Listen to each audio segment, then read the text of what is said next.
Honnêtement, ce match, je l'ai trouvé pas mal. Pas mal, le match du Paris Saint-Germain ce soir. Le Paris Saint-Germain, victoire 2-0 du PSG contre Lens. Ce match était pas mal. Je m'attendais à un match pire que ça. Franchement, première victoire du Paris Saint-Germain à Lens depuis son retour en Ligue 1, d'ailleurs. Mais un très bon match du Paris Saint-Germain. Avec Mbappé, bon, on dit que Mbappé n'est pas bon au numéro 9, mais Mbappé ce soir il était bon. Dembélé, ce soir il était bon. Barcola, ce soir il était bon. Barcola, ce soir il m'a surpris, hein. Barcola, il est bon de match en match. Alors, il est inefficace contre Dortmund, notamment il a mis en poteau, aussi peu contre Newcastle. Mais Barcola, Dembélé, Mbappé, Ramos et Colomboigny encore ce soir sur le banc. Ça fait quand même 180 millions d'euros. Est-ce qu'ils sont pas sur le départ maintenant? Asensio, depuis son retour de blessure, sur le banc aussi. Donc voilà, c'est Dembélé 50, Barcola 50, mais Gonzalo Ramos 80 et l'autre 90, tous les deux sur le banc. C'est assez incroyable. Carlos Soler, je l'ai trouvé assez moyen quand même. Carlos Soler a pris un carton jaune, mais Carlos Soler c'est vraiment. Après, Ugarte et Vitinha ils ont quand même contrôlé. Ugarte il doit faire mieux. Ugarte, c'est pas le Ugarte du début de saison, mais Ugarte il est pas mal. Lucas Hernandez, je l'ai trouvé pas mal non plus. La défense d'Anilos et Marquinhos, pas mal. Warren Zaïre a tout joué dans un poste qui n'était pas le sien. Mais il s'est pas mal débrouillé. Donc aussi, il faut le noter. Donnarumma assez rassurant quand même. Même s'il nous a fait quelquefois peur. Mais j'espère que Donnarumma va continuer comme ça. Il nous a arrêté un penalty d'ailleurs.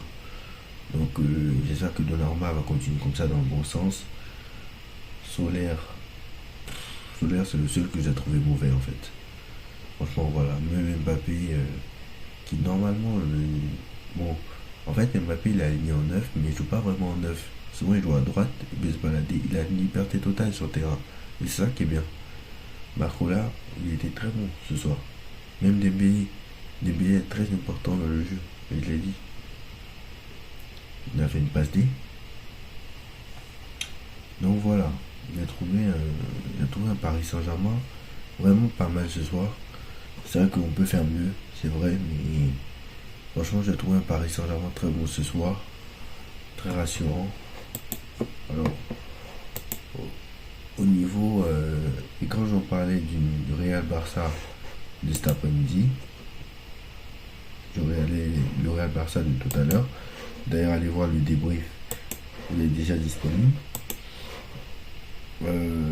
Bon, c'est vrai que Lens s'est retrouvé à 10 contre 11, donc la deuxième mi-temps était plus simple.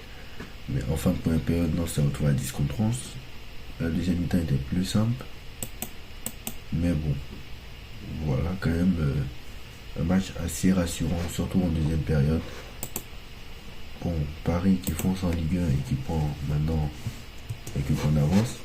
Maintenant, est-ce que ce trio à faire, le trio Barcola, Mbappé et Dembélé a fait ses preuves en Ligue des Champions? Ça, c'est ce qu'on attend. C'est bien en Ligue 1, mais en Ligue des Champions, il faudrait que ça passe aussi. Paris prend 8 points d'avance ce soir sur le GC Nice. Donc Paris se détache un peu dans le championnat. Donc là, on va pas se mentir, t'es quasiment déjà champion, à moins d'un accident industriel pas possible. Je pense que tu es quasiment champion, on va pas se mentir. Juste, tu auras juste à gagner le match retour contre Nice et tu seras champion. Le match retour contre Nice c'est en avril, donc voilà, c'est la 36e journée, je crois, c'est le 3 mai. Donc voilà, le match à Nice c'est le 3 mai, donc voilà. Donc je pense qu'on sera champion même avant. On va pas se mentir, on sera champion avant. Donc voilà. Ensuite, sur le match, bon, c'est vrai qu'il y a quelques frayeurs quand même, comme je l'ai dit tout à l'heure. Mais bon, tout le monde a été rassurant, tout le monde est allé dans le bon sens. Et franchement, Luis Enrique, franchement, certes, je le critique pour avoir inventé des choses, mais souvent ça porte ses fruits. Alors souvent ça ne marche pas, c'est vrai. Mais des fois ça marche. Warren Emery, latéral droit ce soir, ça a bien marché. Bon, après, il ne pouvait pas faire grand chose parce que. Bon, après, moi, ce que je comprends pas aussi, Mukele, pourquoi il l'utilise pas? C'est assez bizarre. Parce que Mukele, il veut le. C'était dans la transaction avec le Bayern de Munich, notamment pour le transfert de Joshua Kimmich. Apparemment, il n'en veut pas de Mukele. D'ailleurs, Warren Emery était placé latéral droit ce soir. D'autant que c'est dommage de ne pas utiliser la qualité de Warren Emery au milieu de terrain.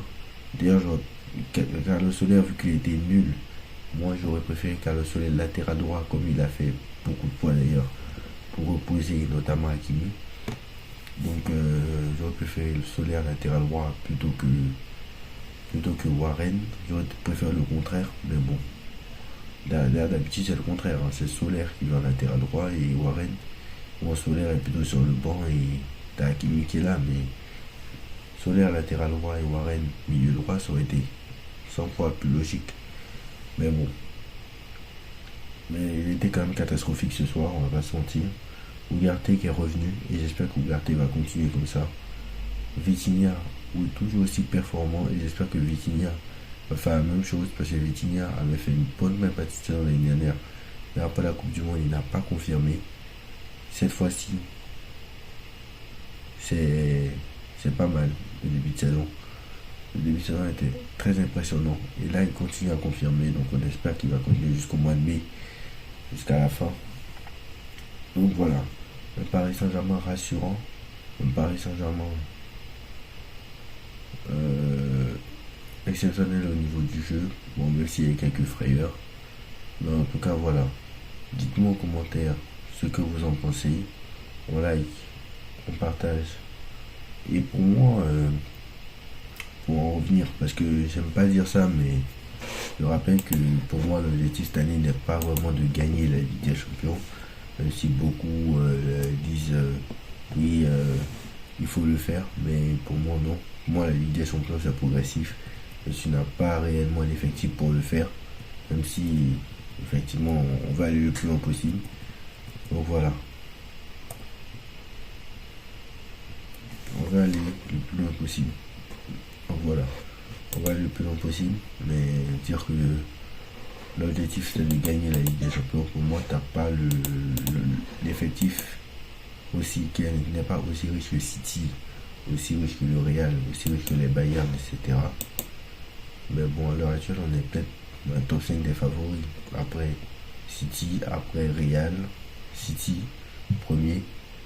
Actuellement le Real est le premier favori pour la Ligue des Champions, parce que quand je vois le match contre le Barça, d'accord, le Barça est très faible, mais bon. Real, après peut-être City, après peut-être Bayern, puis une équipe exceptionnelle avec Harry Kane, etc. Et après peut-être le Paris Saint-Germain, ou Arsenal, je ne le vois pas du tout. Bon, pour le reste, c'est compliqué, donc voilà. Donc voilà, dites-moi en commentaire ce que vous en pensez, on like, on partage, on montre ça, on se retrouve très vite pour une nouvelle vidéo. Tchuss.